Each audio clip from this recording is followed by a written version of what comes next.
था वो ये था कि क्या प्रदेश के अंदर पिछले 8 सालों के अंदर बेरोजगारी बढ़ी है। इसके अंदर जवाब जो मुख्यमंत्री जी ने दिया है, ना उसमें हाँ है ना ना है। अब देखिए, अगर मैं जो इन्होंने रिलायबल एंड ऑथेंटिक डाटा दिया है पीएलएफएस का, अगर उसको भी हम मान ले तो इन्होंने बताया कि हरियाणा के अंदर बेरोजगारी जो दर है वो 9.3% है और देश के अंदर वो 4.1% है। मतलब हरियाणा के अंदर इनके डाटा के हिसाब से भी हम डबल हैं। और अगर CMI का अगर हम डाटा देखें तो वो 29.4% है और इंडिया का 7% है। मुख्यमंत्री जी की पिछले दिनों में एक स्टेटमेंट भी आई थी कि अगर CMI ने ये गलत डाटा देने बंद नहीं करे तो उनके खिलाफ एक्शन लेंगे। अगर इनको लगता है कि भाई ये गलत भ्रामक अगर जानकारी दे रहे हैं तो इनके खिलाफ एक्शन क्यों नहीं होता, क्योंकि इसके जरिए हरियाणा की जो इमेज है वो भी खराब होती है अगर वो मानते हैं कि ये डाटा ऑथेंटिक नहीं है। अभी पिछले दिनों में पानीपत कोर्ट के लिए 6 पोस्टें निकली थी अध्यक्ष जी, और उसके लिए करीबन 10,000 लोगों ने अप्लाई किया और जो अप्लाई करने वाले लोग थे उन्होंने BA किया हुआ था, MA किया हुआ था, MPhil किया हुआ था, PhD किया हुआ था। जब ये हालात हैं प्रदेश के कि इतने पढ़े लिखे जो हमारे युवा हैं वो क्लर्क की भर्ती के लिए अप्लाई कर रहे हैं, तो इससे साफ तौर पर चलता है कि प्रदेश की जो हालत है वो बेरोजगारी में बहुत ज्यादा खराब है। और हरियाणा तो आज पूरे देश भर के अंदर बेरोजगारी में नंबर 1 के नाम से जाने लग गया है। तो मेरा ये मानना है कि मुख्यमंत्री जी को बताना चाहिए कि क्या पिछले 8 सालों में बेरोजगारी प्रदेश में बढ़ी है, नहीं बढ़ी है, क्योंकि इसमें ना तो हाँ लिया है या ना किया है। और इनके डाटा के हिसाब से भी हरियाणा में जो बेरोजगारी दर है वो पिछले 8 सालों में बढ़ी है। अध्यक्ष महोदय, ऐसा नहीं है कि जवाब नहीं दिया, ये तो केवल हाँ ना में जवाब चाह रहे थे। हमने हाँ ना की बजाय आंकड़ा दिया है और उस आंकड़े से स्पष्ट होता है कि दिसंबर 2014 में ये जो आंकड़ा था 7.86 लाख आवेदक थे और फरवरी 2023 में ये आंकड़ा घटकर 6.46 हो गया। अब 6.46 और 7.86 आप अनुमान लगा सकते हैं बड़ा कौन सा छोटा कौन सा, बड़ी है कि घटी है। और इसलिए जब आंकड़ा दे दिया तो उसमें बढ़ी है कि घटी है, हाँ ना में जवाब देने का आवश्यकता नहीं। मैंने तो और विस्तृत जवाब दे दिया। इसी प्रकार अगर मानो इस तुलना को अगर मैं और पीछे चला जाऊं तो 2009 और 10 में यही आंकड़ा, क्योंकि ये आंकड़ा किसी के अपने आप बनाया हुआ नहीं है बल्कि ये PLFS का आंकड़ा है।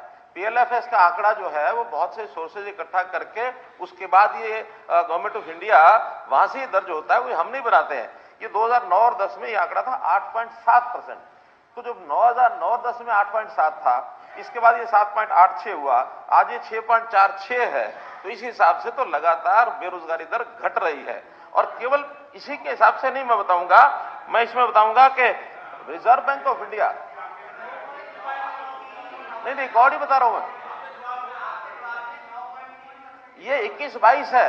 अगर अभी फरवरी 23 का ताजा आंकड़ा छपा है। नहीं, वो आपने हमें जवाब में नहीं दिया ना। चलिए मुख्यमंत्री जी, अब बता रहा हूं मैं, उस जवाब में इस टेबल में नहीं है, लेकिन जवाब के अंदर ये है कि ये मैं जवाब दे रहा हूं कि अब ये आंकड़ा घटकर फरवरी 23 में 6.46 हो गया है। लेटेस्ट जो फरवरी 23 का आंकड़ा छपा है, ये महीने के महीने छपता है।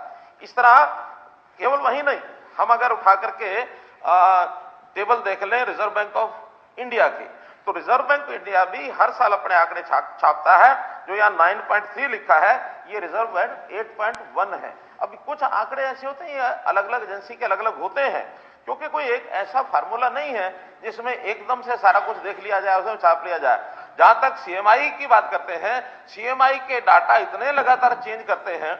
मैंने CMI के डाटा में से आपको बताया था कि 2017 के एक महीने में हरियाणा का 2% ये बेरोजगारी आंकड़ा दिया था, जबकि बाकी जगह 2 नहीं है, उन्होंने छाप दिया। आज वो 34% छापते हैं, कभी 24 छापते हैं, एक महीने में 10% का अंतर। और उसका कारण क्या है? उनका डाटा सैंपल इतना छोटा होता है, 5,000 का पूरे प्रदेश का डाटा सैंपल होता है। अब 5,000 आदमियों का, जहां हमारी एम्प्लॉयबल जो पॉपुलेशन है 1,86,00,000 है, 1,86,00,000 में अगर 5,000 लोगों से पूछ करके वो डाटा का करेंगे हिसाब किताब, तो परसेंटेज कहीं की कहीं जाएगी। किस मोहल्ले में पूछा, किससे पूछा, किस वर्ग से पूछा, रास्ते में चलते हुए आदमी से पूछा, और फिर एम्प्लॉयड अनएम्प्लॉयड, इसका भी एक सेक्शन अगर हम अंडर एम्प्लॉयड का देखें, क्योंकि एक वर्ग ऐसा है जिसको एम्प्लॉयमेंट अपनी क्वालिफिकेशन के हिसाब से तो नहीं मिलता, उसको कम मिलता है, क्योंकि आवश्यकता के हिसाब से अगला ज्वाइन भी करता है। अब वो तो कहता मैं अनएम्प्लॉयड हूं, हमारे हिसाब में वो एम्प्लॉयड आ गया, वास्तव में वो अंडर एम्प्लॉयड होता है, जिसकी इच्छा ये है कि मैं और आगे बढ़ूं। जैसे हम देखते हैं कोई भी एक जब एडवर्टाइजमेंट होती है, उस एडवर्टाइजमेंट जैसे बताया कि हाँ हमने ग्रुप सी की, ग्रुप डी की, ग्रुप बी की, ये एडवर्टाइजमेंट निकाली है और उसमें लाखों लोग आते हैं। अब लाखों लोग आते हैं तो जो यानी ग्रुप डी की हमारी नौकरियां दी थी हमने 18,000, उसके अंदर हमको भी पता है कि उसके अंदर पोस्ट ग्रेजुएट लोग भी आए थे, ग्रेजुएट भी आए थे, लेकिन मिनिमम क्वालिफिकेशन तो 10वीं थी।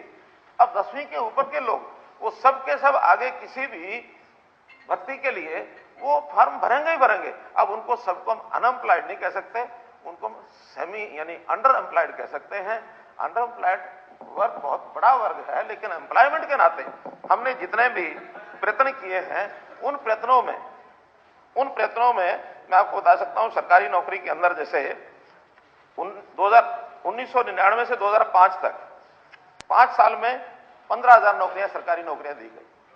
2005 से 10 साल में 86,000 नौकरियां दी गई और हमने 8 साल में 1,09,93 ये नौकरियां, 8 साल में बता रहा हूं, 8 साल में, लेकिन पिछले 10 साल में 86,000 है। पिछले सीईटी के लिए कितने अप्लाई होगा, अनएम्प्लॉयमेंट होगी ना, सीईटी में 11 लाख, मैं तो कह रहा हूं 11 लाख। आपकी परसेंटेज उसी से गलत साबित होती है। सीईटी में कितने अप्लाई, मैंने उसका जवाब दे दिया पहले कि जो सीईटी में अप्लाई करते हैं, उसमें कितने हरियाणा का है, उसका आप देखो ना कितना बनता है। मैंने जवाब उसका दे दिया। अंडर एम्प्लॉयड अपने आप में ऐसे अनएम्प्लॉयमेंट बढ़ी हुई है। कुंडू जी प्लीज, ये मत कहो ना कि आप, कुंडू जी सुन लो, ये गलत है ना, ये बिना इजाजत के आप खड़े होंगे तो कुछ भी रिकॉर्ड नहीं होगा। देखो अनएम्प्लॉयमेंट घट रही है। बलराज कुंडू जी, ये बोलना हमारा पड़ता है। नहीं बिना इजाजत के खड़े होंगे तो रिकॉर्ड नहीं होगा। रिकॉर्ड मत करो, मैं कम से कम हाँ नहीं, रिकॉर्ड नहीं होगा, कोई भी मैं रिकॉर्ड से दे रहा हूं, रिकॉर्ड से दे रहा हूं, रिकॉर्ड सीईटी में कितने मैं बता रहा हूं, बता दिया मैंने, सुनो, बता दिया मैंने, अरे बता दिया भाई। मैंने, इसको पहले ही बता दिया। बैठ जी। वही करे हैं और उसके अलावा टेक्निकल है, हाईली क्वालिफाइड, वो कितने बचते हैं। ऐसा हल्ला डालने से क्या फायदा? हल्ला नहीं डाल रहा, ना और बैठ जाइए। नोट करवाने के लिए, मुख्यमंत्री को बताने के लिए बता, जो आप बोल रहे हैं वो रिकॉर्ड नहीं हो रहा। रिकॉर्ड मत करेंगे। हाँ बता दिए, मैं आपको बता दिया आपको।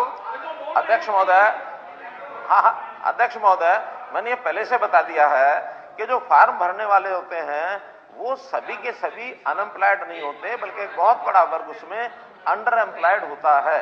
और अंडर एम्प्लॉयड वो भी है जो आज कहीं प्राइवेट नौकरी कर रहा है। प्राइवेट नौकरी करने वाले की भी इच्छा रहती है मैं सरकारी नौकरी में जाऊं। प्राइवेट नौकरी वाला भी एम्प्लॉयड तो है, लेकिन वो कहीं कम सैलरी पर है, उसकी वहां सुरक्षितता नहीं है। सरकारी नौकरी सुरक्षित नौकरी होती है, इसलिए मैं बता रहा हूं, मैं उसका आंकड़ा, पत्रा जी ये तो प्रैक्टिकल उसका आंकड़ा बता रहा है, हूं। ये तो फार्मूला थोड़ी नहीं, उसका आंकड़ा प्रैक्टिकल है। बता तो उसका आंकड़ा बता रहा हूं, उसका आंकड़ा बता रहा हूं, सुनिए। सेल्फ डिक्लेरेशन से बड़ा सर्टिफिकेट तो नहीं होता कोई। हमने परिवार, नहीं उसका आप जाके उसकी छानबीन कर लीजिए। एक आंकड़ा बता रहा हूं आपको, हमने हर व्यक्ति से पूछा आप क्या करते हैं। किसान है तो उसने बताया मैं किसान हूं, प्राइवेट नौकरी करा तो प्राइवेट नौकरी बताया। आज जो मैंने बताया कि 1,81,00,000 लोगों में से अगर एम्प्लॉयबल जो संख्या है वो मानो उसमें हाउसवाइफ भी अगर हम नहीं मानते हैं, स्टूडेंट भी उसमें नहीं मानते हैं, क्योंकि अगर स्टूडेंट भी होते हैं जो 1,80,000 से जो इनकम के नीचे में बता रहा हूं, उसके अंदर नहीं, अनएम्प्लॉयड की बता रहा हूं टोटल, उस अनएम्प्लॉयड की टोटल संख्या 10,46,000 है।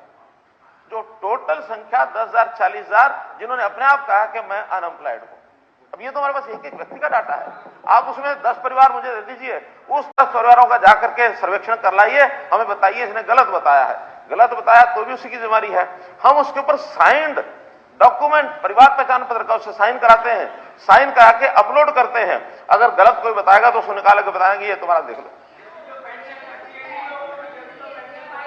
ये इतना भ्रमित इतना भ्रमित जो करती हैं, जो इतना लंबा इनकी दरें जो बता रखी हैं 29 पॉइंट कुछ %, अगर तो इनके खिलाफ कार्रवाई क्यों नहीं होती है जी? अगर ये ठीक बताती, हाँ। पहली बात तो प्राइवेट एजेंसी का कोई औचित्य नहीं है, प्राइवेट एजेंसी के अपने हेतु नहीं होते तो इनके हैं। खिलाफ कार्रवाई करिए। मैं कितनी बार बता चुका हूं कि मिस्टर शाह जो उसके डायरेक्ट सीईओ हैं, सीईओ ऑफ द CMIE, वो अमित शाह जो हैं कांग्रेस पार्टी के मैनिफेस्टो कमेटी के सदस्य रहे हैं।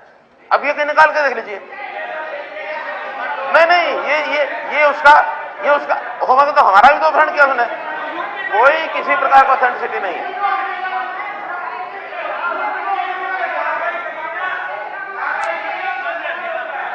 जहां तक एम्प्लॉयमेंट सुधार की अगले प्रश्न की बात है कि हमने इसमें स्टेप्स क्या लिए हैं, गवर्नमेंट के स्टेप्स क्या हैं टू इंक्रीज द एम्प्लॉयमेंट, इसके अंदर हमने सरकारी जितने भी लिए हैं वो मैंने बताया।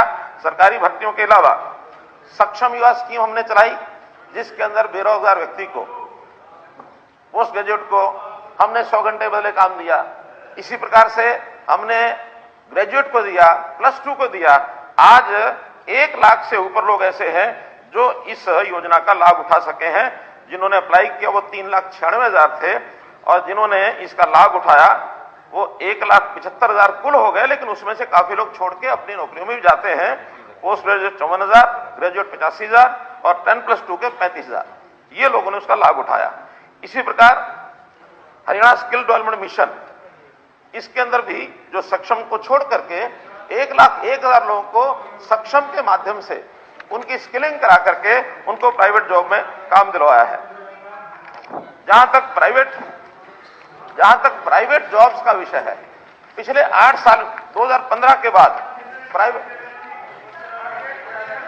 आप मत पूछो, मैं तो सारा बताऊंगा आपको, वो रास्ते बताऊंगा, वो बातें बताऊंगा जो आपने कभी सोची भी नहीं है, सोची नहीं है। अब 8 साल में 12,64,000 लोगों को अब अगर जवाब दें तो मुश्किल, ना दें 12,64,000 को जवाब ही दे रहे हैं वो। 32,28,000 लोगों को पिछले 15 साल में काम मिला है। क्या बात करते हैं? चलिए श्री सीताराम यादव जी, हो गया 3 पूछ लिया आपने, पूछ चुके 3, बैठ जाइए सीता। और ये सारी सप्लीमेंट्री थी,